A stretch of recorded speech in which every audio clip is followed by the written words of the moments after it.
दीनी और दुनियावी मालूमात के लिए इस चैनल मोहम्मद उसामा शाह अलवी को सब्सक्राइब करें।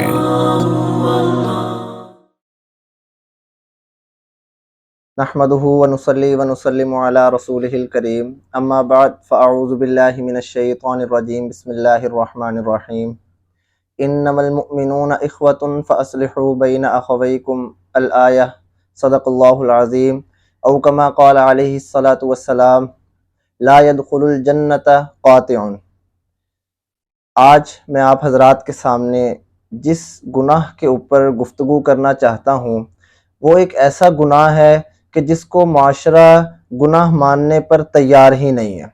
लोग ज़िना करने वाले को ज़ानी कहते हैं, उस गुनाह को गुनाह कहते हैं। लोग शराब पीने वाले को शराबी कहते हैं और उस गुनाह को गुनाह समझते हैं, रोकते भी हैं और कुछ लोग करते भी नहीं हैं।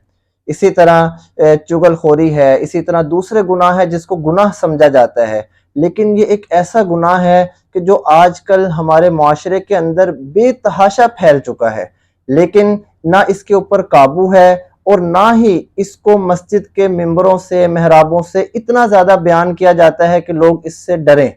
हालांकि अभी जो मैंने आप हज़रात के सामने हदीस मुबारक प्यारे नबी सल्लल्लाहु अलैहि वसल्लम की हदीस मुबारक जिक्र की है, उसके अंदर नबी अकरम सल्लल्लाहु अलैहि वसल्लम ने साफ साफ अल्फाज से फरमाया है ला यदखुलुल जन्नता, कि कोई शख्स भी जन्नत में दाखिल नहीं होगा कातिउन, जो किता ताल्लुकी करने वाला होगा। जो किता ताल्लुकी किसे कहते हैं? किता ताल्लुकी होता है कि रिश्तेदारों की आपस में लड़ाई हो जाना, दोस्त अहबाब की आपस में लड़ाई हो जाना, और वो लड़ाई किस बात पे हो? किसी भी चीज के ऊपर हो, किसी भी चीज के ऊपर हो, चाहे वो छोटी से छोटी कोई चीज हो। आजकल ज्यादातर लड़ाइयां पैसों के ऊपर, जायदाद के ऊपर, पैसा नहीं मिल रहा इसके ऊपर, लोग कर्ज ले रहे हैं, कर्ज लेके भूल जाते हैं उसके ऊपर लड़ाई, किसी ने किसी से कर्जा मांगा, उसने कर्जा नहीं दिया, इस पर लड़ाई। यानी कहने का मतलब है कि आज की दुनिया के अंदर हर बंदा अपने रिश्तेदारों के साथ जो है ना वो ताल्लुकात को खराब करके बैठा हुआ है, और अगर ताल्लुकात खराब नहीं भी हैं तो कम से कम पीठ पीछे खूब रगड़ के उनकी बुराइयां की जाती हैं, खूब बुरा भला कहा जाता है, उनको लान तान की जाती है। हाँ, मुंह के ऊपर आके वो बड़ी खुशफहमियों में आ जाते हैं कि आपसे अच्छा ही कोई नहीं है, आप ही सब कुछ हैं। हालांकि ये भी एक गुनाह है जिसको गीबत कहते हैं। अब मैंने कुरान पाक की आयत सूरत हुजरात की आयत नंबर 10 तिलावत की कि इन्नमल मुअमिनूना इख्वतुन, कि अल्लाह ताला कह रहे हैं कि तमाम के तमाम मोमिन जो हैं, चाहे वो मर्द हों औरत हों, इख्वतुन वो भाई हैं, वो आपस में सगे भाइयों से भी बढ़कर हैं। फअस्लिहू बैना अख़वैकुम, अगर इनमें लड़ाई झगड़े हो जाए तो तुम इनमें सुलह करवा दिया करो। बल्कि यहां तक भी है कि अगर आपने किसी दो लड़ाई करने वालों में, किसी दो ग्रोहों में, मियां बीवी में आपस में कभी सुलह करवाई और उसके लिए आपने थोड़ा बहुत झूठ भी बोला, तो अल्लाह ताला आपको उस झूठ पे गुनाह नहीं देंगे, बल्कि आपको उस ग्रोह की सुलह कराने पे, रिश्तेदारों की सुलह कराने पे, मियां बीवी की सुलह कराने पे अल्लाह ताला आपको सवाब देंगे। हज़रत आयशा रज़ियल्लाहु ताला अन्हा की हदीस है, वो फरमाती हैं कि जो सिला रहमी है ये अल्लाह ताला के अर्श के नीचे बंधी हुई है। और अल्लाह ताला के अर्श के नीचे बंदी से क्या मतलब है कि सिला रहमी पुकारती है, वो कहती है कि जो मुझको तोड़ेगा मैं उसको तोड़ दूंगी, जो मुझको जोड़ेगा मैं उसको जोड़ दूंगी। यानी कि जो रिश्तेदारों के साथ सिला रहमी नहीं करेगा, उनके साथ जो है ना अच्छा बर्ताव नहीं करेगा, उनके साथ मेल जोल नहीं रखेगा, बातचीत नहीं करेगा, तो वो सिला रहमी कह रही है कि मैं उसको तोड़ के रख दूंगी। यानी कि ना मैं उसको जन्नत में दाखिल होने दूंगी, दुनिया भी खराब करूंगी, आखिरत भी खराब करूंगी।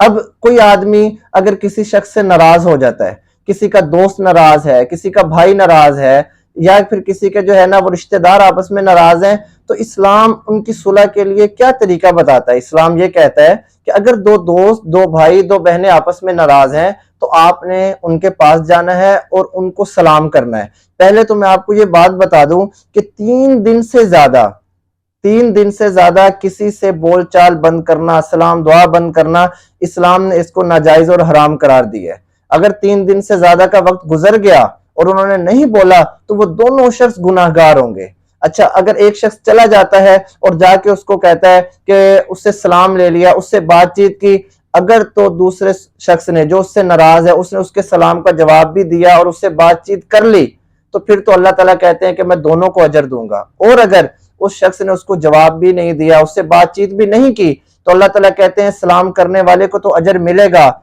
اور وہ اس لڑائی سے بھی بچ جائے گا، لیکن جو دوسرا بندہ ہے اس کو اجر نہیں دیا جائے گا، اور اس کو جو ہے نا قیامت والے دن اس کی پوچھ گچھ بھی ہوگی۔ یعنی کہ قطع تعلقی کرنے والا، صلہ رحمی نہ رکھنے والے کے لیے قرآن پاک کے اندر بھی کئی آیات مبارکہ اتری ہیں کہ رشتہ داروں کے کتنے زیادہ حقوق ہیں۔ آج ہم جو ہے اوپر کا بھائی نیچے کے بھائی سے نہیں بول رہا، جو اوپر کی منزل پہ رہنے والا ہے وہ اپنے نیچے منزل والے بھائی سے بات نہیں کر رہا، صحیح ہے۔ ہمسایہ اگر ہے، ہمسایوں کے ساتھ تعلقات برے ہیں، بلکہ ہمسایوں کے بارے میں تو یہاں تک آتا ہے، وہ پنجابی کا بھی ایک محاورہ ہے، ہمسائے ماں جائے، کہ اللہ تعالیٰ کے نبی نے فرمایا کہ ہمسایوں کے اتنے حقوق اترے کہ مجھے ڈر لگ گیا کہ کہیں وراثت میں بھی ان کو حق ملنا نہ شروع ہو جائے۔ اور آج ہم انہی ہمسایوں کے ساتھ اپنا بگاڑ کر کے بیٹھے ہوئے، نہ ان کو صحیح طرح بلاتے ہیں، نہ ان سے صحیح طرح بات کرتے ہیں، بلکہ ان کو گالیاں بھی دیتے ہیں، برا برا رکھتے ہیں، اپنے گھر اچھی چیزیں بنا کے کبھی ان کے گھر نہیں بھیجتے، پوچھتے نہیں، کبھی وہ مانگنے آ جائے تو چیزیں چھپا کے رکھ لیتے ہیں۔ یہ اللہ تعالیٰ کی ناراضگی پیدا کرنے والی باتیں ہیں۔ تو یہ دنیا میں آنے کا ہمارا مقصد صرف ایک ہی تو ہے، اللہ تعالیٰ کو راضی کرنا۔ اور اللہ تعالیٰ کو راضی ہم کس طرح کریں گے؟ اللہ تعالیٰ کو راضی کرنے کے طریقے وہی ہیں جو اللہ تعالیٰ نے خود بتلا دی ہیں کہ یہ طریقوں پہ اگر آپ عمل کریں گے، اگر ان طریقوں پہ آپ چلیں گے تو آپ میری رضا کو حاصل کر لیں گے۔ اور اگر ہم نے دنیا کے اندر رہ کر اللہ تعالیٰ کی رضا حاصل کر لی تو آخرت کے اندر ہمارا بہت زیادہ اچھا انجام ہوگا۔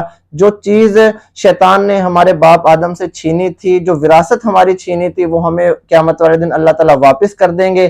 لیکن اگر دنیا میں رہ کے ہم نے اللہ تعالیٰ کی جو ہے نا وہ باتوں کو نہیں مانا، پیارے نبی اکرم صلی اللہ علیہ وسلم کی شریعت کو نہیں مانا، تو آخرت جو ہے وہ ہمارے لیے بڑی دردناک اور بھیانک قسم کی ہوگی۔ اللہ تعالیٰ ہم سب کو کہے سنے پہ عمل کرنے کی توفیق عطا فرمائے۔ وآخر الدعوانا ان الحمد للہ رب العالمین۔